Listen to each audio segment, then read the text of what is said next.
أشهد أن لا إله إلا الله وحده لا شريك له وأشهد أن محمدا عبده ورسوله أما بعد فأعوذ بالله من الشيطان الرجيم بسم الله الرحمن الرحيم الحمد لله رب العالمين الرحمن الرحيم مالك يوم الدين إياك نعبد وإياك نستعين اهدنا الصراط المستقيم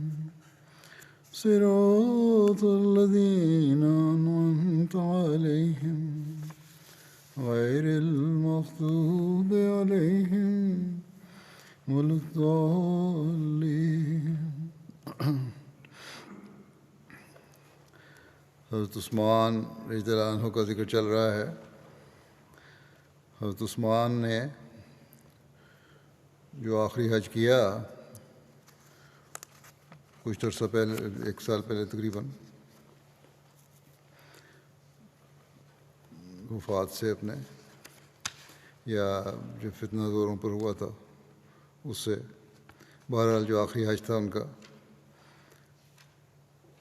اس وقت فتنہ پردازوں نے سر اٹھانا شروع کر دیا تھا اور حضرت امیر معاویہ نے اس کو بڑی شدت سے محسوس کیا تھا. حج سے واپسی پر حضرت مسلم موعود فرماتے ہیں کہ حج سے واپسی پر حضرت معاویہ بھی حضرت عثمان کے ساتھ مدینہ آئے. کچھ دن ٹھہر کر آپ واپس جانے لگے تو آپ نے حضرت عثمان سے علیحدہ مل کر درخواست کی کہ فتنہ بڑھتا ہوا معلوم ہوتا ہے، اگر اجازت ہو تو میں اس کے متعلق کچھ عرض کروں.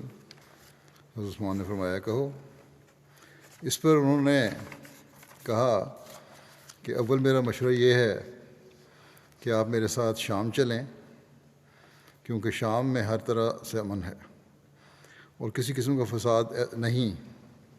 ایسا نہ ہو کہ یکدم کسی قسم کا فساد اٹھے اور اس وقت کوئی انتظام نہ ہو سکے. حضرت عثمان نے ان کو جواب دیا کہ میں رسول کریم صلی اللہ علیہ وسلم کی ہمسائیگی کو کسی صورت میں نہیں چھوڑ سکتا، خواہ جسم کی دھجیاں اڑا دی جائیں. حضرت معاویہ نے کہا پھر دوسرا مشورہ یہ ہے کہ آپ مجھے اجازت دیں کہ میں ایک دستہ شامی فوج کا آپ کی حفاظت کے لیے بھیج دوں. ان لوگوں کی موجودگی میں کوئی شخص شرارت نہیں کر سکے گا.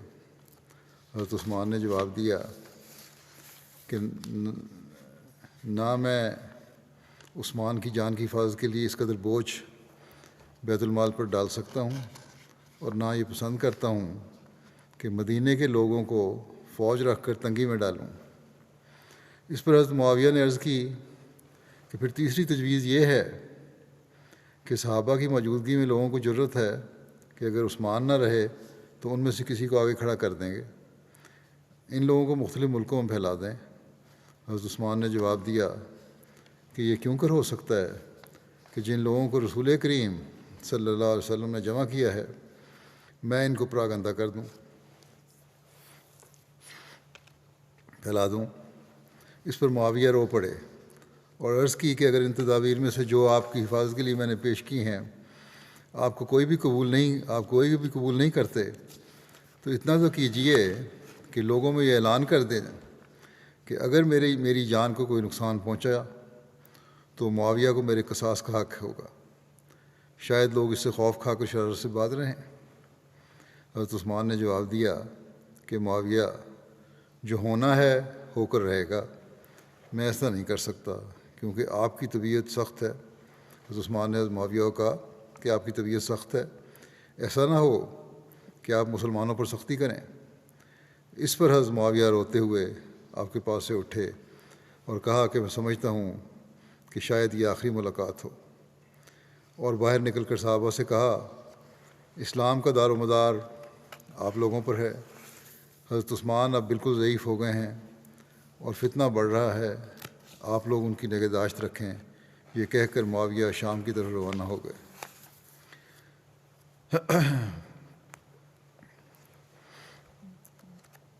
حضرت عثمان کا جو مضبوط عزم و ہمت تھا، اس کے بارے میں بیان ہے، مجاہد نے بیان کیا کہ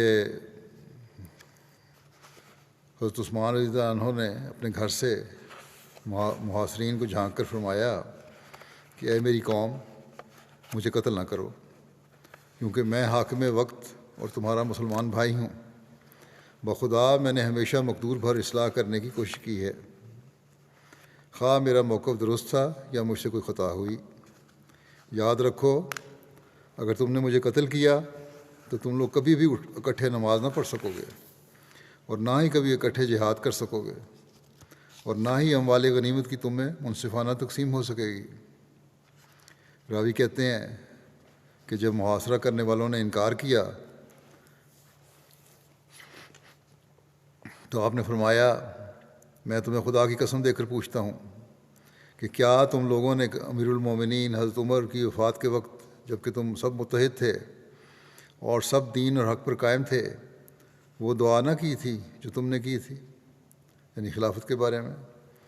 پھر کیا اب تم یہ کہنا چاہتے ہو کہ اللہ تعالیٰ نے تمہاری دعائیں قبول نہیں کیں، یا پھر یہ کہنا چاہتے ہو کہ اللہ تعالیٰ کو اب دین کی کوئی پرواہ نہیں رہی، یا پھر یہ کہنا چاہتے ہو کہ میں نے اس چیز یعنی خلافت کو تلوار کے زور سے یا غاصبانہ قبضے کے ذریعے حاصل کیا ہے اور مسلمانوں کے مشورے سے اسے حاصل نہیں کیا؟ یا پھر تمہارے خیال ہے کہ میری خلافت کے ابتدائی زمانے میں اللہ تعالیٰ میرے بارے میں وہ باتیں نہیں جانتا تھا جن کا اسے بعد میں پتہ چلا؟ یہ تو نہیں ہو سکتا، اللہ تعالیٰ سب جانتا ہے۔ اس پر بھی جب محاصرین نے آپ کی بات نہ مانی تو آپ نے دعا کی کہ یا اللہ تو انہیں اچھی طرح گن لے اور ان سب کو چن چن کر مارنا، اور ان سب میں سے کسی ایک کو بھی نہ چھوڑنا۔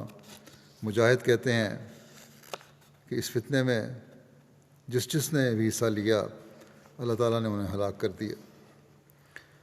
ابو لیلہ کندی بیان کرتے ہیں کہ میں نے حضرت عثمان کو دیکھا جب کہ آپ معصور تھے۔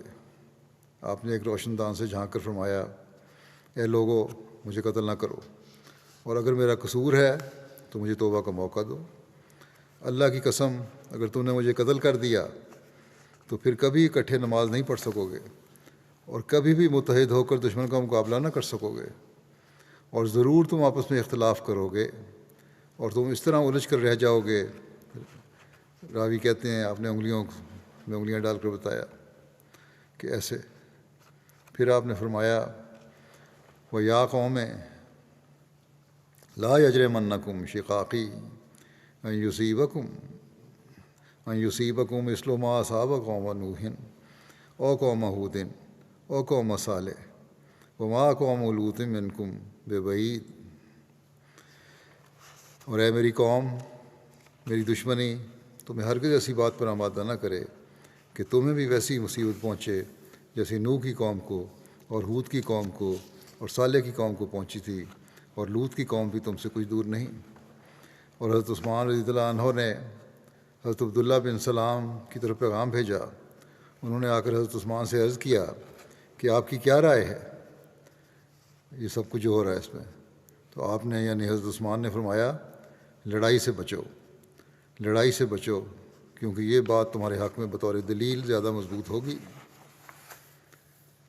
محمد بن سیرین نے بیان کیا کہ حضرت زید بن ثابت انصاری نے حضرت عثمان کی خدمت میں حاضر ہو کر عرض کیا کہ یہ انصار دروازے پر حاضر ہیں اور کہہ رہے ہیں کہ اگر آپ پسند فرمائیں تو ہم دوسری مرتبہ اللہ کے انصار بننے کو تیار ہیں۔ اس پر آپ حضرت عثمان نے فرمایا نہیں، قتال ہرگز نہیں کرنا۔ حضرت ابو ہریرہ بیان کرتے ہیں کہ یوم الدار کو میں نے حضرت عثمان کے پاس حاضر ہو کر عرض کیا اے امیر المومنین، اب تو تلوار اٹھانا ہی مناسب ہے۔ آپ نے فرمایا اے ابو ہریرہ، کیا تم پسند کرو گے کہ تم تمام لوگوں کو اور مجھے بھی قتل کر دو؟ میں نے عرض کیا نہیں۔ تو آپ نے فرمایا خدا کی قسم اگر تم نے ایک شخص کو بھی قتل کیا تو گویا سب لوگ قتل ہو گئے۔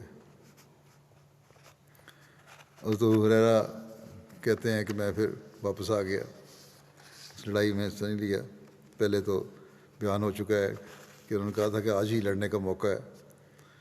حضرت عبداللہ بن زبیر نے بیان کیا کہ میں نے محاصرہ کے روز حضرت عثمان کی خدمت میں عرض کیا کہ اے امیر المومنین، ان لوگوں سے جنگ کیجیے کیونکہ اللہ تعالیٰ نے آپ کے لیے ان سے جنگ کرنا جائز قرار دیا ہے۔ آپ نے فرمایا اللہ کی قسم میں ان سے کبھی بھی جنگ نہیں کروں گا۔ راوی کہتے ہیں کہ اس پر وہ لوگ آپ کے پاس گھر میں گھس آئے جب کہ آپ روزے سے تھے۔ حضرت عثمان نے اپنے گھر کے دروازے پر حضرت عبداللہ بن زبیر کو نگران مقرر فرمایا ہوا تھا۔ آپ نے فرمایا تھا کہ جو میری اطاعت کرنا چاہتا ہے وہ عبداللہ بن زبیر کی اطاعت کرے۔ حضرت عبداللہ بن زبیر کہتے ہیں کہ میں نے حضرت عثمان کی خدمت میں عرض کیا کہ اے امیر المومنین، یقیناً آپ کے پاس گھر میں آپ کی حفاظت کے لیے ایک گروہ ہے جسے اللہ کی تائید و نصرت حاصل ہے، اور وہ ان محاصرین کی نسبت تعداد میں کم ہیں، بس آپ مجھے باغیوں سے قتال کی اجازت دیں۔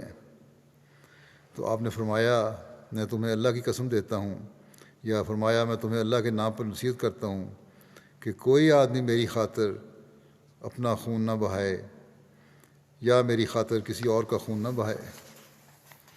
حضرت عثمان کی شہادت سے قبل کے فتنہ اور آپ کے واقعہ شہادت کا ذکر کرتے ہوئے جو بیان حضرت مسلم موعود رضی اللہ عنہ نے فرمایا ہے وہ اس طرح ہے۔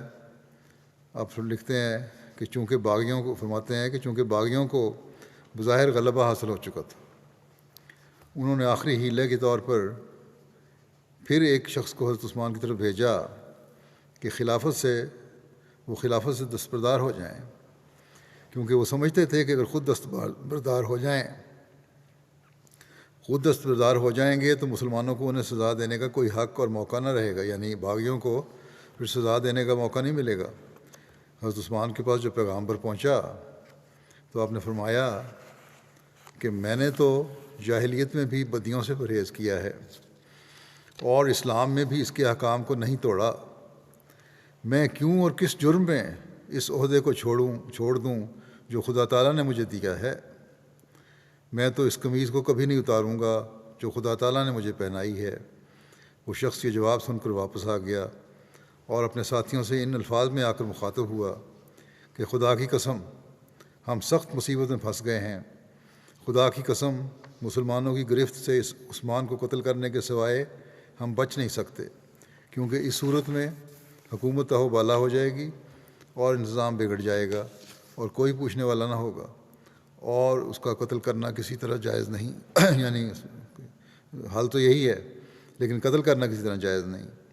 اس شخص کے یہ فکرات نہ صرف ان لوگوں کی گھبراہٹ پر دلالت کرتے ہیں بلکہ اس امر پر بھی دلالت کرتے ہیں کہ اس وقت تک بھی حضرت عثمان نے کوئی ایسی بات پیدا نہ ہونے دی تھی جسے یہ لوگ بطور بہانہ استعمال کر سکیں، اور ان کے دل محسوس کرتے تھے کہ حضرت عثمان کا قتل کسی صورت میں جائز نہیں۔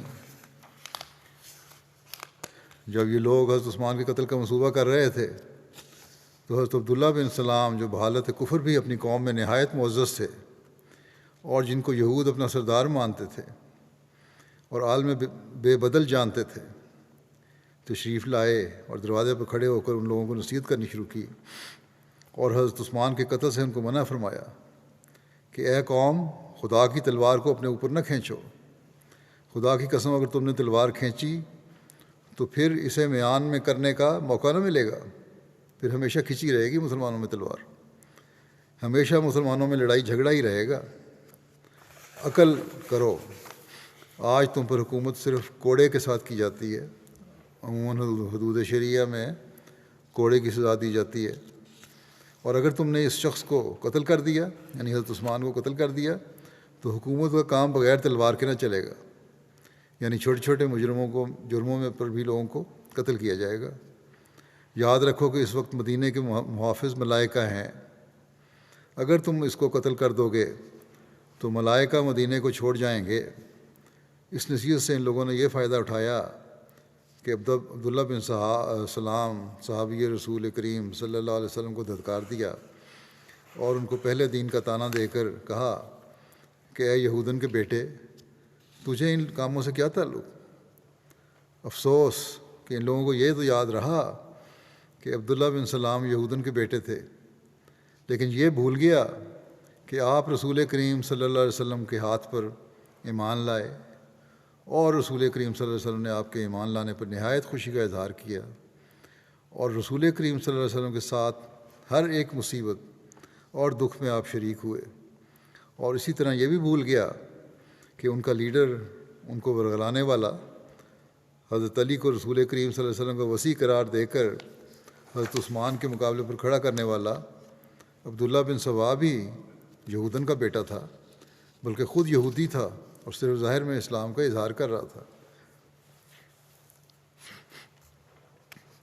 حضرت عبداللہ بن سلام تو ان لوگوں سے مایوس ہو کر چلے گئے یہ باتیں سن کے، اور ادھر ان لوگوں نے یہ دیکھ کر کہ دروازے کی طرف سے جا کر حضرت عثمان کو قتل کرنا مشکل ہے، کیونکہ اس طرف تھوڑے بہت جو لوگ بھی روکنے والے موجود ہیں وہ مرنے مارنے پر تلے ہوئے ہیں، یہ فیصلہ کیا کہ کسی ہمسائے کے گھر کی دیوار پھاند کر حضرت عثمان کو قتل کر دیا جائے۔ چنانچہ اس ارادے سے چند لوگ ایک ہمسائے کی دیوار پھاند کر آپ کے کمرے میں گھس گئے۔ جب اندر گھسے تو حضرت عثمان قرآن کریم پڑھ رہے تھے، اور جب سے کہ محاصرہ ہوا تھا رات اور دن آپ کو یہی شغل تھا کہ نماز پڑھتے یا قرآن کریم کی تلاوت کرتے، اور اس کے سوا اور کسی کام کی طرف توجہ نہ کرتے۔ اور ان دنوں میں صرف آپ نے ایک کام کیا، اور وہ یہ کہ ان لوگوں کے گھروں میں داخل ہونے سے پہلے آپ نے 2 آدمیوں کو خزانے کی حفاظت کے لیے مقرر کیا، کیونکہ جیسا کہ ثابت ہے اس دن رات کو رویا میں رسول کریم صلی اللہ علیہ وسلم آپ کو نظر آئے، حضرت عثمان کو نظر آئے خواب میں، اور فرمایا کہ عثمان، آج شام کو روزہ ہمارے ساتھ کھولنا۔ اس رویا سے آپ کو یقین ہو گیا تھا کہ آج میں شہید ہو جاؤں گا، بس آپ نے اپنی ذمہ داری خیال کر کے 2 آدمیوں کو حکم دیا کہ وہ خزانے کے دروازے پر کھڑے ہو کر پہرا دیں، تاکہ شور و شر میں کوئی شخص خزانے کو لوٹنے کی کوشش نہ کرے۔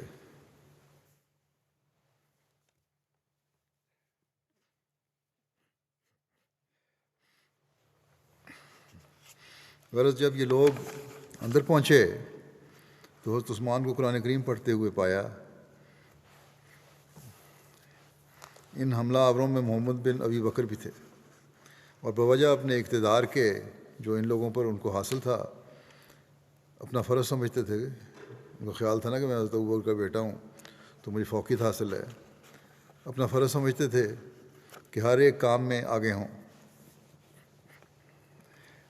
چنانچہ انہوں نے بڑھ کر حضرت عثمان کی داڑھی پکڑ لی اور زور سے جھٹکا دیا۔ حضرت عثمان نے ان کے اس فعل پر صرف اس قدر فرمایا کہ اے میرے بھائی کے بیٹے، اگر تیرا باپ یعنی حضرت ابوبکر اس وقت ہوتا تو کبھی ایسا نہ کرتا۔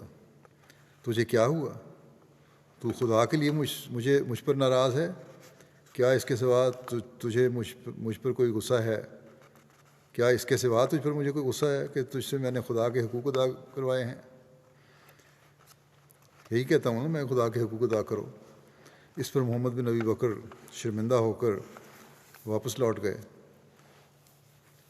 لیکن دوسرے شخص وہیں رہے، اور چونکہ اس رات بصرے کے لشکر کی مدینے میں داخل ہونے کی یقینی خبر آ چکی تھی، اور یہ موقع ان لوگوں کے لیے آخری موقع تھا، ان لوگوں نے فیصلہ کر لیا کہ بغیر اپنا کام کیے واپس نہ لوٹیں گے۔ اور ان میں سے ایک شخص آگے بڑھا اور ایک لوہے کی سیخ حضرت عثمان کے سر پر ماری، اور پھر حضرت عثمان کے سامنے جو قرآن کریم دھرا ہوا تھا اس کو لات مار کر پھینک دیا۔ قرآن کریم لڑک کر حضرت عثمان کے پاس آ گیا، اور آپ کے سر پر سے خون کے قطرات گر کر اس پر آ پڑے۔ قرآن کریم کی بے ادبی تو کسی نے کیا کرنی ہے، مگر ان لوگوں کے تقویٰ اور دیانت کا پردہ اس واقعے سے اچھی طرح فاش ہو گیا۔ جس آیت پر آپ کا خون گرا وہ ایک زبردست پیشگوئی تھی، جو اپنے وقت پر جا کر اس شان سے پوری ہوئی کہ سخت دل سے سخت دل آدمی نے اس کے خونی حروف کی جھلک کو دیکھ کر خوف سے اپنے آنکھیں بند کر لیں۔ وہ آیت یہ تھی، فَسَيَكْفِيكَهُمُ اللَّهُ وَهُوَ السَّمِيعُ الْعَلِيمُ، اللہ تعالیٰ ضرور ان سے تیرا بدلہ لے گا۔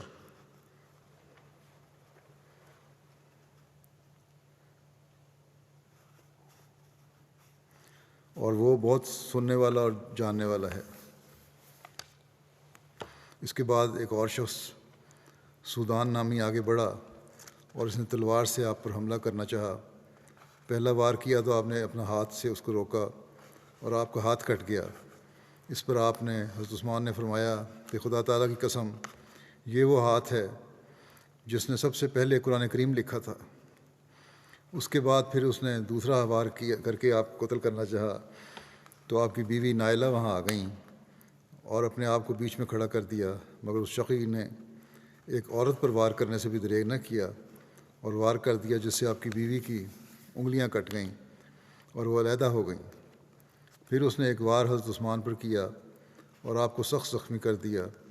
اس کے بعد اس شقی نے یہ خیال کر کے کہ ابھی جان نہیں نکلی، شاید بچ جائیں، اسی وقت جب کہ زخموں کے صدموں سے آپ بے ہوش ہو چکے تھے اور شدت درد سے تڑپ رہے تھے، آپ کا گلا پکڑ کر گھونٹنا شروع کیا اور اس وقت تک آپ کا گلا نہیں چھوڑا جب تک آپ کی روح، جس میں خاکی سے پرواز کر کے رسول کریم صلی اللہ علیہ وسلم کی دعوت کو لبیک کہتی ہوئی عالم بالا کو پرواز نہیں کر گئی۔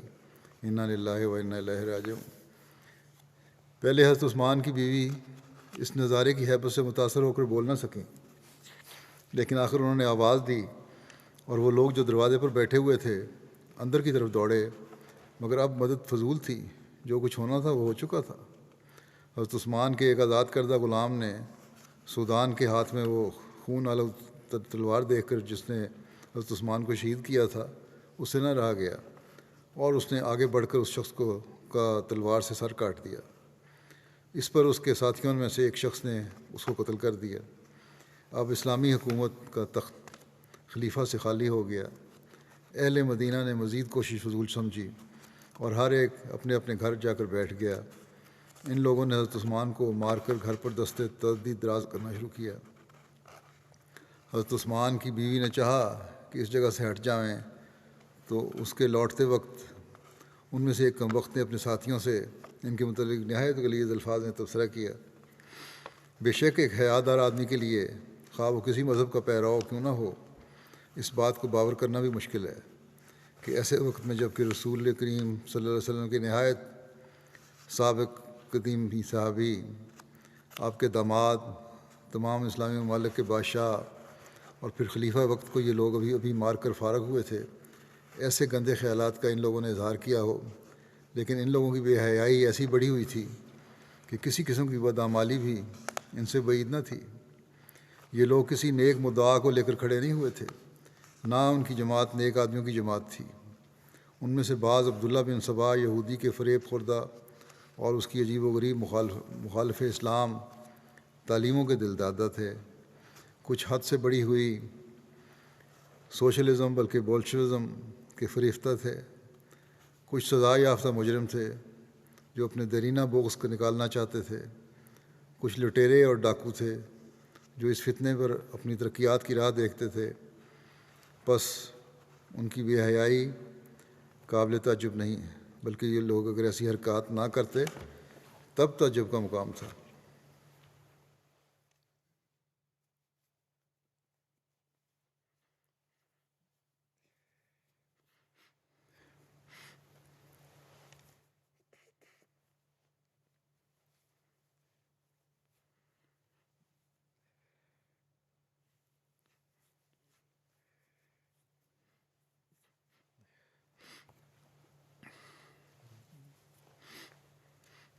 جب یہ لوگ لوٹ مار کر رہے تھے، ایک اور آزاد کردہ غلام نے حضرت عثمان کے گھر والوں کو چیخ و پکار سن کر غلام سے حضرت عثمان کے گھر والوں کی چیخ و پکار سن کر نہ رہا گیا اور اس نے حملہ کر کے اس شخص کو قتل کر دیا جس نے پہلے غلام کو مارا تھا۔ اس پر ان لوگوں نے اسے بھی قتل کر دیا اور عورتوں کے جسم پر سے بھی زیور اتار لیے اور ہنسی ٹھٹا کرتے ہوئے گھر سے نکل گئے۔ حضرت مسلم موعود مزید ان قاتلین کی بدتہذیبی کا ذکر کرتے ہوئے ایک جگہ فرماتے ہیں کہ خود انہوں نے کیا کیا، حضرت عثمان کو شہید کیا، اور جب خون میں تڑپ رہے تھے تو قاتل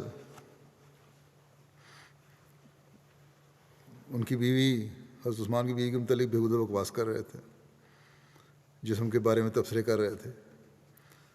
پھر اس سے بھی بدتر انہوں نے کام کیا، یعنی حضرت عثمان کی بیوی سے نہیں بلکہ اس سے بھی آگے بڑھے، اور مسلمہ لکھتے ہیں کہ حضرت عائشہ پر بھی کے متعلق بھی باتیں کیں۔ حضرت مسلم فرماتے ہیں کہ یہ باتیں سن کے میں یہ کہتا ہوں کہ مجھے خدا تعالیٰ نے بہت بڑا مرتبہ دیا ہے اور میں اس پر فخر کرتا ہوں، لیکن میرا دل چاہتا ہے کہ کاش میں اس وقت ہوتا اور اب نہ ہوتا، تو میں ان لوگوں کے ٹکڑے ٹکڑے کر دیتا۔ ان لوگوں کی انتہا کیا تھی؟ فرماتے ہیں یہ حضرت عائشہ کے بارے جیسا کہ میں نے کہا کہ انہوں نے حضرت عائشہ رضی اللہ عنہا کو بے پرد کیا اور دیکھ کر کہا تھا کہ یہ تو نوجوان ہے۔ حضرت عائشہ پر بھی تبصرے سے باز نہیں آئے۔ حضرت مسلم فرماتے ہیں کہ حضرت عثمان کے ساتھ جو واقعات پیش آئے ان سے بھی یہی معلوم ہوتا ہے کہ وہ ان باتوں سے کبھی خائف نہیں ہوئے، یعنی حضرت عثمان اس بات سے کبھی خائف نہیں ہوئے کہ مجھ سے کیا سلوک ہوگا۔ تاریخ سے ثابت ہے کہ جب باغیوں نے مدینے پر قبضہ کر لیا تو وہ نماز سے پہلے تمام مسجد میں پھیل جاتے اور اہل مدینہ کو ایک دوسرے سے جدا جدا رکھتے تاکہ وہ اکٹھے ہو کر ان کا مقابلہ نہ کر سکیں، مگر باوجود اس شورش اور فتنہ انگیزی اور فساد کے حضرت عثمان نماز پڑھنے کے لیے اکیلے مسجد میں تشریف لاتے اور ذرا بھی خوف محسوس نہ کرتے، اور اس وقت تک برابر آتے رہے جب تک لوگوں نے آپ کو منع نہ کر دیا۔ جب فتنہ بہت بڑھ گیا اور حضرت عثمان کے گھر پر مفسدوں نے حملہ کر دیا تو بجائے اس کے کہ آپ صحابہ کا اپنے مکان کے ارد گرد پہرا لگواتے، آپ نے انہیں قسم دے کر کہا کہ وہ آپ کی حفاظت کر کے اپنی جانوں کو خطرے میں نہ ڈالیں اور آپ اپنے گھروں کو چلے جائیں۔ کیا شہادت سے ڈرنے والا آدمی بھی ایسا ہی کیا کرتا ہے؟ اور وہ لوگوں سے کہا کرتا ہے کہ میری فکر نہ کرو بلکہ اپنے اپنے گھروں کو چلے جاؤ۔ ثابت ہے کہ حضرت عثمان کو شہادت سے کوئی خوف نہیں تھا۔ پھر اس بات کا کہ حضرت عثمان رضی اللہ عنہ ان واقعات سے کچھ بھی خائف نہیں تھے، ایک اور زبردست ثبوت یہ ہے، جیسا کہ خطبے کے شروع میں بیان ہوا تھا، کہ اس فتنے کے دوران میں ایک دفعہ حضرت معاویہ حج کے لیے آئے۔ جب وہ شام کو واپس جانے لگے تو مدینے میں وہ حضرت عثمان رضی اللہ عنہ سے ملے اور عرض کیا کہ آپ میرے ساتھ شام چلیں، وہاں آپ ان فتنوں سے محفوظ رہیں گے۔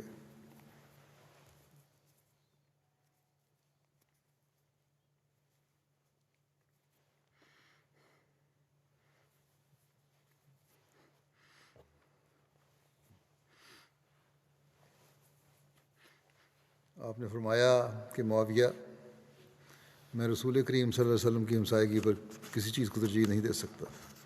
انہوں نے عرض کیا کہ اگر آپ کو یہ بات منظور نہیں تو میں شامی سپاہیوں کو ایک لشکر آپ کی حفاظت کے لیے بھیج دیتا ہوں۔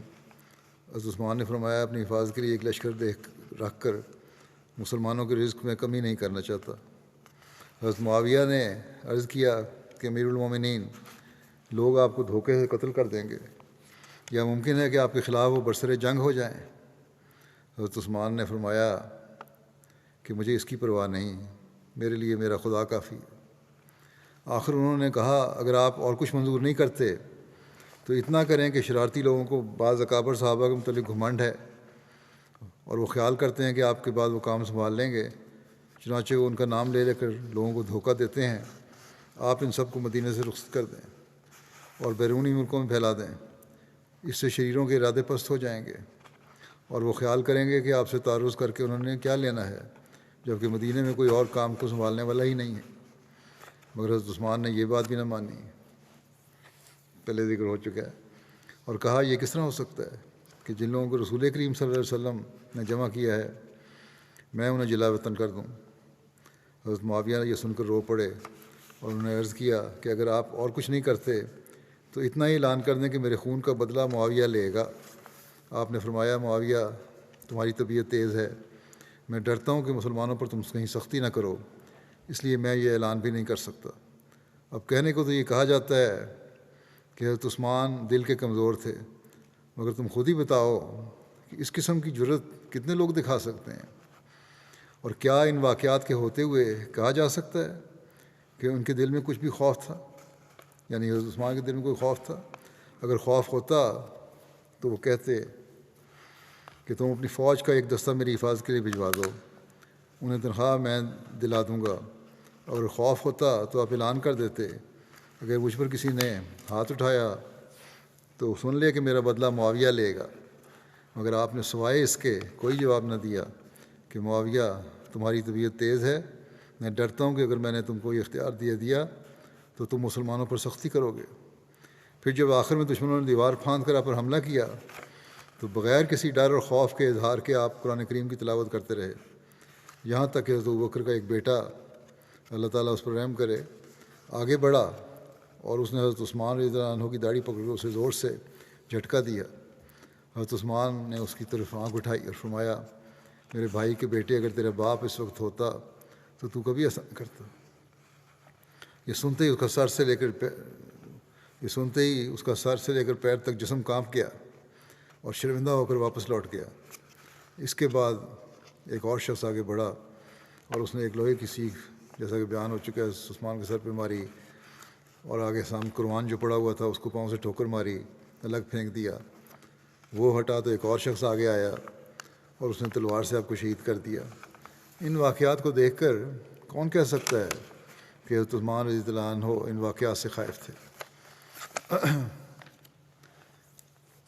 حضرت مسیح موعود فرماتے ہیں کہ حضرت مسیح موعود علیہ الصلوۃ والسلام آئے اور اسی رنگ میں آئے جس رنگ میں حضرت نوح، حضرت ابراہیم، حضرت داؤد، حضرت سلیمان اور دوسرے انبیاء مبعوث ہوئے تھے، اور آپ کے بعد بھی اسی رنگ میں سلسلہ خلافت شروع ہوا جس طرح پہلے انبیاء کے بعد خلافت کا سلسلہ قائم ہوا۔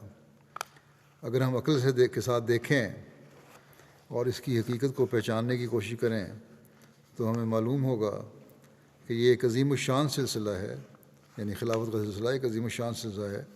بلکہ میں کہتا ہوں کہ اگر 10,000 نسلیں بھی اس کے قیام کے لیے قربان کر دی جائیں تو کوئی حیثیت نہیں رکھتی۔ میں دوسروں کے متعلق تو نہیں جانتا، مگر کم از کم اپنے متعلق جانتا ہوں کہ رسول کریم صلی اللہ علیہ وسلم کے زمانے کی تاریخ پڑھنے کے بعد جب میں حضرت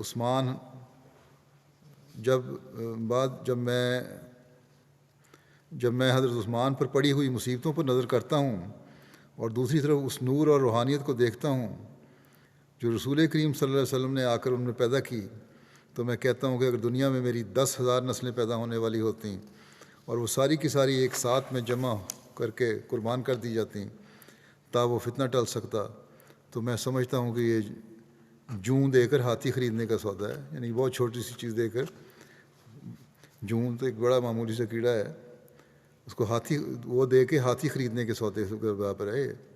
سودے سے بھی یہ سستا ہے۔ در حقیقت ہمیں کسی چیز کی قیمت کا پتہ پیچھے لگتا ہے، بعد میں پتہ لگتا ہے کہ اس اصل قیمت کیا ہے۔ حضرت عثمان کی شہادت کے بعد پتہ لگا کہ خلافت کی اہمیت کیا ہے۔ حضرت مسلم موعود بیان فرماتے ہیں کہ حضرت عمر کے بعد تمام صحابہ رضی اللہ عنہم کی نظر مسند خلافت پر بیٹھنے کے لیے حضرت عثمان پر پڑی، اور آپ اکابر صحابہ کے مشورے سے اس کام کے لیے منتخب کیے گئے۔ آپ رسول کریم صلی اللہ علیہ وسلم کے داماد تھے، اور یکے بعد دیگرے آن حضرت صلی اللہ علیہ وسلم کی 2 بیٹیاں آپ سے ہی بیائی گئیں، اور جب دوسری لڑکی آن حضرت صلی اللہ علیہ وسلم کی فوت ہوئی تو آپ نے فرمایا کہ اگر میری کوئی اور بیٹی ہوتی تو میں اسے بھی حضرت عثمان سے بیاہ دیتا۔ اس سے معلوم ہوتا ہے کہ آن حضرت صلی اللہ علیہ وسلم کی نظر میں آپ کو خاص قدر و منزلت حاصل تھی۔ آپ اہل مکہ کی نظر میں بہت ممتاز حیثیت رکھتے، اور اس وقت ملک عرب کے حالات کے مطابق مالدار آدمی تھے۔ حضرت ابو بکر رضی اللہ عنہ نے اسلام اختیار کرنے کے بعد جن خاص لوگوں کو تبلیغ اسلام کے لیے منتخب کیا ان میں ایک حضرت عثمان بھی تھے، اور آپ پر حضرت ابو بکر کا گمان غلط نہیں گیا، بلکہ تھوڑے دنوں کی تبلیغ سے ہی آپ نے حضرت عثمان نے اسلام قبول کر لیا، اور اس طرح سابقون الاولون میں یعنی اسلام میں داخل ہونے والے اس پیش رو گروہ میں شامل ہوئے جن کی قرآن کریم نہایت قابل رشک الفاظ میں تعریف فرماتا ہے۔ عرب میں انہیں جس قدر عزت و توقیر حاصل تھی اس کا کسی قدر پتہ اس واقعے سے لگ سکتا ہے کہ جب رسول کریم صلی اللہ علیہ وسلم ایک رویا کی بنا پر مکہ تشریف لائے اور اہل مکہ نے بغض و کینہ سے اندھے ہو کر آپ کو عمرہ کرنے کی اجازت نہ دی، تو حضرت صلی اللہ علیہ وسلم تجویز فرمایا کہ کسی خاص معتبر شخص کو اہل مکہ کے پاس اس امر پر گفتگو کرنے کے لیے بھیجا جاوے، اور حضرت عمر کو اس کام کے لیے منتخب کیا۔ حضرت عمر نے جواب دیا کہ یا رسول اللہ، میں تو جانے کو تیار ہوں، مگر مکے میں اگر کوئی شخص ان سے گفتگو کر سکتا ہے تو وہ حضرت عثمان ہے، کیونکہ وہ لوگوں کو نظر میں خاص عزت رکھتا ہے، بس اگر کوئی دوسرا شخص گیا تو اس پر کامیابی کی اتنی امید نہیں ہو سکتی جتنی کہ حضرت عثمان رضی اللہ عنہ پر ہے۔ اور آپ کی اس بات کو حضرت رسول کریم صلی اللہ علیہ وسلم نے بھی درست تصور کیا اور انہیں کو اس کام کے لیے بھیجا۔ اس واقعے سے معلوم ہوتا ہے کہ حضرت عثمان رضی اللہ عنہ کفار میں بھی خاص عزت کی نظر سے دیکھے جاتے تھے۔ رسول کریم صلی اللہ علیہ وسلم آپ کو بہت احترام فرماتے تھے۔ ایک دفعہ آپ لیٹے ہوئے تھے کہ حضرت ابو بکر رضی اللہ عنہ تشریف لائے اور آپ اسی طرح لیٹے رہے، پھر حضرت عمر رضی اللہ عنہ تشریف لائے، تب بھی آپ اسی طرح لیٹے رہے، پھر حضرت عثمان رضی اللہ عنہ تشریف لائے تو آپ نے جھٹ اپنے کپڑے سمیٹ کر درست کر لیے اور فرمایا حضرت عثمان کی طبیعت میں حیا بہت ہے، اس لیے میں اس کے احساسات کا خیال کر کے ایسا کرتا ہوں۔ آپ ان شاذ آدمیوں میں سے ایک ہیں، یعنی حضرت عثمان ان شاذ آدمیوں میں سے ایک ہیں جنہوں نے اسلام کے قبول کرنے سے پہلے بھی کبھی شراب کو منہ نہیں لگایا اور زنا کے نزدیک نہیں گئے، اور یہ ایسی خوبیاں ہیں جو عرب کے ملک میں جہاں شراب کا پینا فخر اور زنا ایک روزمرہ کا شغل سمجھا جاتا تھا، اسلام سے پہلے چند گنتی کے آدمیوں سے زیادہ لوگوں میں نہیں پائی جاتی تھی۔ غرض آپ کوئی معمولی آدمی نہ تھے، نہایت اعلیٰ درجے کے اخلاق آپ میں پائے جاتے تھے، دنیاوی وجاہت کے لحاظ سے آپ نہایت ممتاز تھے، اسلام میں سبقت رکھتے تھے، حضرت صلی اللہ علیہ وسلم آپ پر نہایت خوش تھے، اور حضرت عمر نے آپ کو ان 6 آدمیوں میں سے ایک قرار دیا جو حضرت رسول کریم صلی اللہ علیہ وسلم کی وفات کے وقت تک آپ کے اعلیٰ درجے کی خوشنودی کو حاصل کیے رہے، اور پھر آپ عشرہ مبشرہ میں سے ایک فرد ہیں، یعنی ان 10 آدمیوں میں سے ایک جن کی نسبت رسول کریم صلی اللہ علیہ وسلم نے جنت کی بشارت دی تھی۔ حضرت عثمان کی شہادت کے دن کے بارے میں کہا جاتا ہے کہ حضرت عثمان 17 یا 18 ذوالحجہ 35 ہجری کو جمعہ کے دن شہید کیے گئے۔ ابو عثمان نہدی کے مطابق حضرت عثمان کی شہادت ایام تشریق کے وسط میں ہوئی، یعنی 12 ذوالحجہ کو، جبکہ ابن اسحاق کے مطابق حضرت عثمان کا واقعہ شہادت حضرت عمر کے واقعہ شہادت کے 11 سال 11 ماہ اور 22 دن کے بعد ہوا، جبکہ رسول اللہ صلی اللہ علیہ وسلم کی وفات کے 25 سال بعد ہوا۔ ایک دوسری روایت میں ہے کہ عبداللہ بن عمر بن عثمان بیان کرتے ہیں کہ حضرت عثمان نے بروز جمعہ 18 ذوالحجہ 36 ہجری میں نماز عصر کے بعد 82 سال کی عمر میں شہادت پائی۔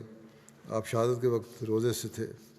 ابو معاشر کے نزدیک شہادت کے وقت آپ کی عمر 75 سال تھی۔ حضرت عثمان کی تجہیز تکفین کے بارے میں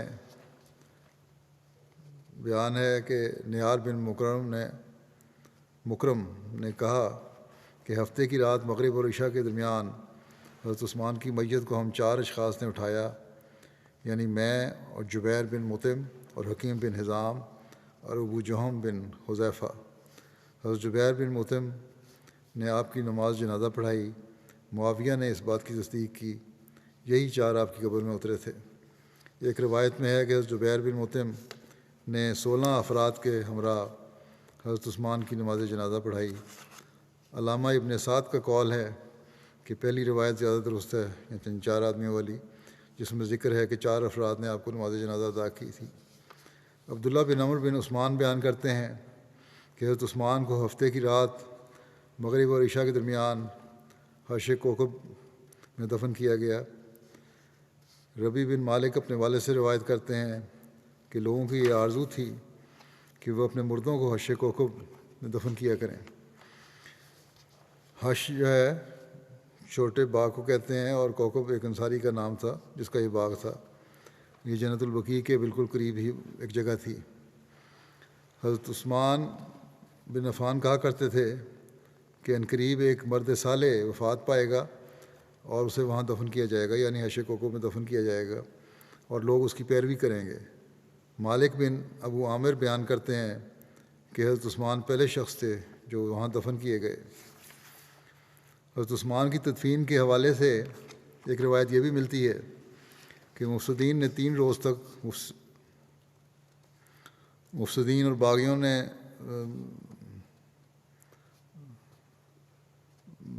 3 روز تک آپ کی تدفین نہیں کی تھی، اور مفسدین نے بھی اور باغیوں نے 3 روز تک آپ کی تدفین نہیں ہونے دی۔ چنانچہ تاریخ طبری میں مذکور ہے کہ ابو بشیر عابدی نے بیان کیا کہ حضرت عثمان کی نعش 3 دن تک بے گور و کفن رہی اور ان کی تدفین نہ ہونے دی گئی۔ پھر حضرت حکیم بن حزام اور حضرت جبیر بن معتم نے حضرت علی سے حضرت عثمان کی تدفین کی بابت بات کی، وہ حضرت عثمان کے اہل سے ان کی تدفین کی اجازت طلب کریں۔ چنانچہ حضرت علی نے ایسا کیا اور انہوں نے حضرت علی کو اجازت دے دی۔ جب ان لوگوں نے یعنی مفسدین نے یہ بات سنی تو وہ پتھر لے کر راستے میں بیٹھ گئے، اور حضرت عثمان کے جنازے کے ساتھ ان کے اہل میں سے چند لوگ ساتھ نکلے۔ وہ لوگ مدینے میں ایک احاطے میں جانا چاہتے تھے جسے حرش کوکب کہتے تھے۔ یہود وہاں اپنے مردے دفن کیا کرتے تھے۔ جب حضرت عثمان کا جنازہ باہر آیا تو ان لوگوں نے آپ کی چرپائی پر پتھر مارے اور آپ کو گرانے کی کوشش کی۔ جب یہ بات حضرت علی تک پہنچی تو انہوں نے ان لوگوں کی طرف پیغام بھجوایا اور کہا کہ وہ ایسا کرنے سے باز آ جائیں۔ اس پر وہ لوگ باز آ گئے۔ جنازہ چلا یہاں تک حضرت عثمان کو حرش کوکب میں دفن کر دیا گیا۔ جب امیر معاویہ لوگوں پر غالب آ گئے تو انہوں نے حکم دیا کہ اس احاطے کی دیوار کو گرا دیا جائے یہاں تک کہ وہ بقیع یعنی قبرستان جو تھا اس میں شامل ہو جائے، اور انہوں نے لوگوں کو حکم دیا کہ وہ اپنے وفات یافتگان کو حضرت عثمان کی قبر کے ارد گرد دفن کریں یہاں تک کہ وہ احاطہ مسلمانوں کی قبروں کے ساتھ جا ملا۔ بعض کتب تاریخ میں یہ بھی بیان ہے اس جگہ کو حضرت عثمان نے خود خرید کر جنت البقیع میں شامل کر دیا تھا۔ بہرحال ابھی کچھ ذکر شاید مزید چلے گا، تھوڑا سا رہ گیا ہے، آئندہ انشاءاللہ۔ اس وقت میں آج کچھ جنازے بھی پڑھانے ہیں ان کا ذکر کر دیتا ہوں۔ پہلا ذکر ہے مولوی محمد ادریس تیرو صاحب مبلغ سلسلہ ایوری کوسٹ کا، جو 27-28 فروری کی درمیانی شب مختصر علاج کے بعد وفات پا گئے۔ انا للہ و انا الیہ راجعون۔ آئیوری کوسٹ کے شہری تھے آپ، اور ابتدائی تعلیم کے بعد یہ برکینا فاسو چلے گئے۔ دنیاوی تعلیم کے ساتھ عربی زبان میں مہارت حاصل کی۔ 60 کی دہائی میں انہوں نے قبول امیت کیا۔ 1983 میں اپنی دلی خوشی کے ساتھ پاکستان گئے، جہاں جامعہ احمدیہ ربوہ میں تعلیم حاصل کرنے کے بعد آئیوری کوسٹ میں بطور مبلغ خدمت سلسلہ کی توفیق پائی۔ گھانا اور پھر برکینا فاسو میں خدمت پہ جا لانے کے بعد ستمبر 2007 سے دوبارہ آئیوری کوسٹ میں خدمت کی توفیق پا رہے تھے۔ مرحوم موسی تھے۔ تو جو پاکستان کا واقعہ بھی انہوں نے جو بیان کیا ہے وہ بھی بڑا دلچسپ ہے۔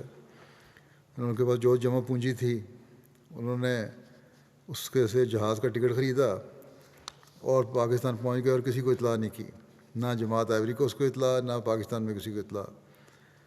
وہاں پہنچے، ایئرپورٹ سے باہر نکلے، بڑے فکر مند تھے، تو دیکھا کہ ایک شخص ہے، اس کے پاس گئے، بلکہ وہ خود ہی شخص ان کے پاس آیا اور پوچھا کہ آپ کہاں سے آئے ہیں، کہاں جانا ہے۔ اب انگلش ان کو آتی نہیں تھی، اردو بھی نہیں آتی تھی، عربی کے ایک آدھ فقرے میں بات ہوئی، تو بہرحال وہ لے کے آ گیا احمدیہ ہال میں، لے آیا پھر. تو اس نے بتایا، اس شخص نے، کہ میری بیوی نے رات خواب دیکھی تھی کہ ایک غیر ملکی مہمان آ رہا ہے اور آپ اس کو لے کر آئے ہیں. اس لیے وہ کہتے تھے یہ اس وجہ سے میں ایئرپورٹ آ گیا تھا، اور جب میں نے دیکھا کہ جہاز پہ صرف آپ ہی اترے ہیں اور پریشان باہر کھڑے ہیں، تو میں سمجھا یہی وہ مہمان ہے جو میری بیوی کو خواب میں نظر آیا تھا. چنانچہ اللہ تعالیٰ نے اس طرح ان کا انتظام کر دیا. اور اس واقعے کو بڑا سناتے تھے اور کہا کرتے تھے کہ دعا میں کرتا رہا سارے راستے میں بھی اور اس وقت بھی، اور دعا کا یہ معجزہ ہے کہ اللہ تعالیٰ نے میرا انتظام کر دیا. اور ایک رات پہلے اس احمدی شخص کی بیوی کو بھی کراچی میں خواب دکھا دی کہ میں آ رہا ہوں. اس طرح ان کا انتظام ہو گیا اور پھر وہ احمدیہ ہال پہنچے، اس کے بدربہ پہنچے. بہرحال بڑے ایک دعا کو بزرگ تھے. قیوم پاشا صاحب جو مشنری انچارج آئیوری کوسٹ نے کہتے ہیں کہ بورکینا فاسو میں بھی ہم نے 3 سال اکٹھے کام کیا، پھر آئیوری کوسٹ میں بھی کام کا اکٹھے کا موقع ملا. جماعت سے اور مسیح موعود علیہ السلام سے بھی ہم پناہ محبت رکھنے والے تھے، بہت فدائی تھے، عبادت گزار تھے، سخی دل انسان تھے، لوگوں کی بہت مدد کرتے تھے. بچوں کو اپنے گھر میں رکھ کر ان کی تعلیم اور دوسرے اخراجات اٹھائے. دین کی تبلیغ میں ہمیشہ پیش رہتے تھے. مہمان نوازی بھی ان کا خاص شیوا پیشہ تھا، خاص شیوا ان کی پہچان تھی. تبلیغ کرنے کا انداز بھی بہت اچھا تھا اور بہت علم بھی تھا. لوگ ان کا انداز پسند کرتے تھے. جہاں تبلیغ کے لیے بیٹھتے لوگ ان کے ارد گرد جمع ہو جاتے. تہجد گزار، سچی خوابیں دیکھنے والے شخص تھے، بے نفس وجود تھے. صدیق جالو صاحب مولم آئیوری کوسٹ ہیں، کہتے ہیں مولوی ادریس تیرو صاحب جماعت اور خلافت کے دیوانے تھے، جو ہر وقت جماعت کی خاطر ہر قربانی کے لیے تیار رہتے تھے. کہتے ہیں میں آئیوری کوسٹ میں ان سے زیادہ جماعت سے محبت کرنے والا، میں نے آئیوری کوسٹ میں ان سے زیادہ جماعت سے محبت کرنے والا کوئی شخص نہیں دیکھا. جب ان سے پوچھا جاتا کہ آپ کی نیشنلٹی کیا ہے، جو جواب دیا کرتے تھے کہ نہ میں افریقن ہوں، نہ میں یورپین ہوں، نہ کوئی اور. میری نیشنلٹی، میری پہچان، میری قوم احمدیت ہے. آئیوری کوسٹ کے اولین احمدیوں میں سے تھے. باسط صاحب مبلغ آئیوری کوسٹ لکھتے ہیں ہمیشہ خلافت سے وابستہ رہنے کی تلقین کرتے اور کہا کرتے تھے کہ میں نے جو بھی فیض پایا خلافت کی بدولت ہی پایا. علمی لحاظ سے بہت بلند پایا انسان تھے. جولا جو ان کی مادری زبان تھی، اس کے علاوہ فرینچ، عربی، اردو پر بھی کافی عبور حاصل تھا. علم کلام کے ماہر اور مناظر تھے. وہابی علماء کے ساتھ مناظرے کیا کرتے تھے. ایک احمدی بھائی عبداللہ صاحب نے سان پیدرو میں ہونے والے ایک مناظرے کا واقعہ سنایا کہ وہابیوں کی مسجد میں پہنچے اور مناظرے کے لیے طے ہوا کہ صرف قرآن کریم سے دلائل دیے جائیں گے. صبح 8 سے لے کے شام 6 بجے تک مسلسل مناظرہ جاری رہا، جس کے دوران صرف نماز کا وقفہ کیا گیا. اس دوران مولوی صاحب نے ایسے دلائل مخالف مولوی صاحب کو دیے جس کا وہ کوئی رد پیش نہ کر سکا، اور اپنی شکست تسلیم کی اور احمدیت کو اس مناظرے میں فتح نصیب ہوئی. پھر لکھتے ہیں کہ ان کی حیثیت لائبریری جیسی تھی. تبلیغ کے لیے میدان میں آپ کو حوالہ جات زبانی یاد ہوتے تھے، پھر وہ چاہے اردو میں ہو یا عربی میں یا فرینچ میں، کسی بھی زبان میں بھی ہو، حوالہ فوراً سنا دیا کرتے تھے. دعا کو ہمیشہ اپنا حربہ بناتے تھے اور سب کو دعا کرنے کی نصیحت بھی کیا کرتے تھے. ان کی ایک بیٹی اور 4 بیٹیاں اور ایک بیٹا ہے. اللہ تعالیٰ ان بچوں کو بھی نظام سے تعلق میں فعال کرے اور ان کی خواہشات کے مطابق ان کو نظام کا حصہ بنائے. کچھ زیادہ تعلق اتنا نہیں ہے، لیکن اللہ تعالیٰ فضل فرمائے. اللہ تعالیٰ ان سے بھی مغفرت و رحم کا سلوک فرمائے، درجات بلند کرے. دوسرا جو جنازہ ہے وہ مکرمہ امینہ نائگا کارے صاحب کا ہے. تو جو محمد علی کارے صاحب جو امیر مشنری انچارج یوگنڈا کی اہلیہ تھیں، 20 فروری کو وفات پا گئیں. انا للہ و انا الیہ راجعون. ایک عاجز تعلیم یافتہ اور بہادر خاتون تھیں. اپنے خاوند قاری صاحب نے بتایا کہ میرے کامیاب مربی ہونے کی ایک خاص وجہ میری اہلیہ ہیں. یوگنڈن ہیں لیکن بہت اخلاص اور وفا رکھنے والی. کہتے ہیں جب ہماری شادی ہوئی تو ان کی عمر 19 سال تھی. آپ کو قرآن کریم پڑھنا نہیں آتا تھا، مگر چونکہ آپ کو اس کے لیے جوش اور لگن تھی اس لیے آپ نے قرآن کریم پڑھنا سیکھ لیا اور اس کے مطالب پر غور کرنے کی کوشش کرتی تھی. مختلف حیثیتوں سے جماعت کی خدمت کرنے کی ان کو توفیق ملی. 2005 میں ان کو صدر لجنہ مقرر کیا گیا اور تبلیغ کا ان کو بڑا شوق تھا. ایک دو مرتبہ ان کو جیل بھی ہوئی کسی غلط قسم کے جرم میں.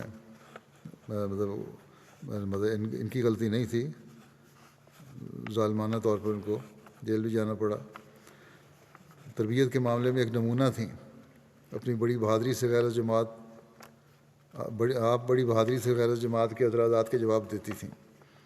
آپ کی بیٹی بتاتی ہیں کہ ہر حالت میں خاص صحت مند ہوں یا بیمار ہمیشہ نماز کی پابند رہتی تھیں. ہر سال ماہ رمضان میں اعتکاف بیٹھتی تھیں. ذاتی اعتراضات کو برداشت کرتی تھیں مگر مذہب کے بارے میں کچھ برداشت نہ کرتی تھیں. آپ کو پولیٹیکل فورم پر مختلف لیولز پر بھی کام کرنے کی توفیق ملی. مرحومہ موسیہ تھیں. پسماندگان میں میاں کے علاوہ 6 بچے اور شامل ہیں جن میں سے 2 بیٹے مشنری ہیں. اگلا جنازہ ہے ذکر مکرم نوئی کزک صاحب شام کا، جو 10 دسمبر کو ان کی وفات ہوئی 48 سال کی عمر میں. انا للہ و انا الیہ راجعون. مرحوم کے خاندان میں احمدیت 1928 میں آئی جب حضرت مولانا جلال الدین شمس صاحب دمشق سے حیفا تشریف لے گئے تھے. حیفا کے پہلے احمدی مکرم راشد بکیر بستی صاحب کی تبلیغ سے مرحوم کے پردادا علی صالح کزک صاحب اور ان کے بھائی محمد کزک صاحب والد طاہا کزک صاحب سابق صدر جماعت اردن نے ماں فیملی بیعت کی. بعد میں اسرائیل کے قیام پر ان کا خاندان دمشق ہجرت کر گیا. مرحوم بہت مخلص احمدی تھے، صوم و صلات کے پابند، چندوں میں باقاعدہ، خلافت سے محبت کرنے والے، جماعتی خدمت میں پیش رہنے والے، باوجود غربت کے دوسروں کی مالی مدد کرنے والے تھے اور ہمدرد اور نیک انسان تھے. مرحوم نے 2 بیویاں اور 3 کمسن بیٹیاں یادگار چھوڑی ہیں. 2 بیٹیاں وقف نو میں شامل ہیں. وسیم محمد صاحب صدر جماعت بیان کرتے ہیں کہ ان کی خدمات میں جب بھی کہا جاتا تھا خاص طور پر مریضوں اور زخمیوں کو ہسپتال پہنچانا ہوتا تھا. سیریا کے حالات ایسے تھے، ان حالات میں بے دھڑک ہو کے یہ کام کیا کرتے تھے. اسی طرح مجالس عاملہ کے ممبران کو دوروں پہ لے جانا، کار ان کو لیتی تھی، اس کے ساتھ یہ کام کرتے تھے. جب ہوتا فوراً پہنچ جاتے، بڑی بشاشت سے خدمات پیش کرتے اور دلی جوش سے یہ سارے کام سر انجام دیتے. چندے بڑی پابندی سے ادا کرتے جو آخری سال میں بہت بڑھ گئے تھے. احمدیوں کی مالی مدد بھی کیا کرتے تھے. پھر یہ لکھتے ہیں کہ مرحوم نے اپنی سادگی، کم گوئی، اخلاص اور خدمت خلق اور حسن نیت کی وجہ سے سب پر نیک اثر چھوڑا ہے. مرحوم کی اہلیہ ختیجہ علی صاحبہ کہتی ہیں میرے میاں اللہ کے فضل سے بہت مخلص احمدی تھے، جماعت سے بہت محبت کرنے والے تھے، لوگوں کی مدد کرنا انہیں بہت اچھا لگتا تھا، گھر کے کاموں میں میرا ہاتھ بٹاتے تھے، اپنی بیٹیوں سے بہت محبت کرتے اور ان کی نیک تربیت کا خیال رکھتے تھے. ان کے ساتھ بیٹھ کر دیر تک جماعت کے بارے میں باتیں کیا کرتے. اللہ کے فضل سے آپ اپنی زندگی کا آخری سال بھی جماعت کی خدمت میں گزارا اور اس بات سے بہت خوش تھے. ان کے خالہ بھائی ہیں اکرم سلمان صاحب کہتے ہیں کہ بیعت سے پہلے کہ ان کے ذریعے سے بیعت کی تھی انہوں نے، ان کے بھائی نے، خالہ بھائی نے، کہتے ہیں ہم بیعت سے پہلے بھی مرحوم کے اعلیٰ اخلاق کے گواہ ہیں. خود ان کے اپنے مالی حالات بہت اچھے نہ تھے، پھر بھی وہ غریب رشتہ داروں کی مدد کیا کرتے تھے. کہتے ہیں جس بات نے مجھے متاثر کیا بہت وہ یہ ہے کہ ایک دفعہ بہت اچھی ملازمت ان کو مل گئی جس سے ان کے سارے قرض اتر گئے. اس کے بعد انہوں نے بجائے مال جمع کرنے کے یہ کزن کہتے ہیں کہ انہوں نے میری غریب خالہوں کی ایک بڑی رقم ادا کی اور کہا کرتے تھے کہ جب میری صحت اچھی ہے اور میرے پہ کوئی قرض نہیں تو میں امیر ہوں اور میں ضرورت سے زیادہ مال محتاجوں پر خرچ کرنا چاہتا ہوں اور چاہیے. یہ بات کہتے ہیں میرے لیے بڑی حیرت انگیز تھی کیونکہ میں نے زندگی بھر ایسی قناعت اور مالی قربانی کی ایسی طاقت کسی میں نہیں دیکھی. پھر یہ کہتے ہیں کہ ہم دونوں بھائیوں کی بیعت کے بعد ہماری تعلیم اور تربیت اور خلافت کے ساتھ جوڑنے کے لیے بڑی محنت کی. ہمیں برکات خلافت سے متمتع کے مؤثر واقعات سناتے تھے جس سے ہمارے دلوں میں خلافت کی محبت پیدا ہوئی. ان کے بھائی معتز قزق صاحب جو جامعہ کینیڈا کے استاد ہیں لکھتے ہیں کہ میرے مرحوم بھائی بہت مخلص اور خلافت سے محبت کرنے والے تھے. اگرچہ ہمارے اجداد احمدی تھے اگر ہمیں اہمیت کا کوئی علم نہ تھا. میرے بھائی اپنے دادا خضر قزق صاحب کی نماز جنازہ میں شرکت کے لیے حلب شہر سے دمشق گئے جہاں ان کی ملاقات احمدی احباب سے ہوئی اور جماعت کے بارے میں تبادلہ خیال ہوا. واپس آنے کے بعد میں نے دیکھا کہ وہ سجدوں میں بہت زیادہ رونے لگ گئے ہیں. یہ یکائک تبدیلی پر میں بہت حیران ہوا. اس کی وجہ پوچھی تو انہوں نے مجھے بھی جماعت کا تعارف کرایا. پھر کہتے ہیں میں نے تحقیق کی. پہلے تو نام کے احمدی تھے پھر باقاعدہ تحقیق کی کہ جماعت کی تعلیم کیا ہے اور ایک رویا دیکھنے کے بعد بیعت کر لی میں نے دوبارہ. میری بیعت بھی میرے بھائی کی نیک تبدیلی کا بہت کردار تھا. دوبارہ سے مراد ہے کہ ایک تو پہلے تو خاندانی طور پر رسمی طور پہ احمدی چلتے آ رہے تھے لیکن عملاً احمدی نہیں تھے اس لیے بیعت کی دوبارہ سمجھ کے. مرحوم کو تبلیغ کا بھی بہت شوق تھا. خلیفہ وقت کے لیے بہت دعائیں کرتے تھے. نظام وصیت میں شامل تھے. مرحوم کو اپنی وفات کے قریب ہونے کا احساس ہو گیا تھا جس کا ذکر انہوں نے وفات سے چند روز قبل اپنی والدہ صاحب اور اپنی بیویوں سے کر دیا تھا. اگلا جنازہ جو ہے وہ مکرمہ فرت نسیم صاحبہ روا کا ہے جو مکرم محمد ابراہیم صاحب حنیف جو ماسٹر سارچوری صاحب کہلاتے تھے ان کی اہلیہ تھیں. 26 دسمبر کو 86 سال کی عمر میں ان کی وفات ہوئی. انا للہ و انا الیہ راجعون. مرحومہ کے والد حضرت میاں علم دین صاحب اور دادا حضرت میاں قطب الدین صاحب لودھی ننگل ضلع گرداسپور کے تھے. حضرت مسیح علیہ السلام کے صحابہ میں سے شامل تھے. آپ بے شمار خوبیوں کی مالک تھیں. صوم و صلات کی پابند، تہجد گزار، صابرہ و شاکرہ، دعا گو، سادہ مزاج، غریب پرور، خلافت سے والہانہ عقیدت رکھنے والی نیک مخلص خاتون تھیں. مالی تحریکات میں بڑھ چڑھ کر حصہ لیتی تھیں. متعدد بار مختلف تحریکات میں اپنا زیور پیش کرنے کی بھی توفیق پائی. مرحومہ موسیہ تھیں. عثمان گان میں 3 بیٹے اور 3 بیٹیاں اور متعدد نواسے نواسیاں اور پوتے پوتیاں شامل ہیں. ان کے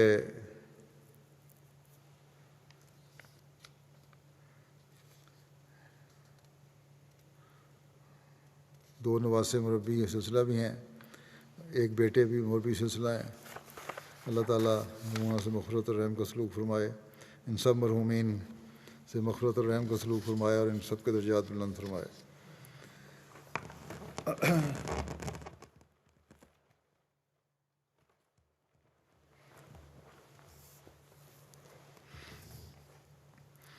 الحمد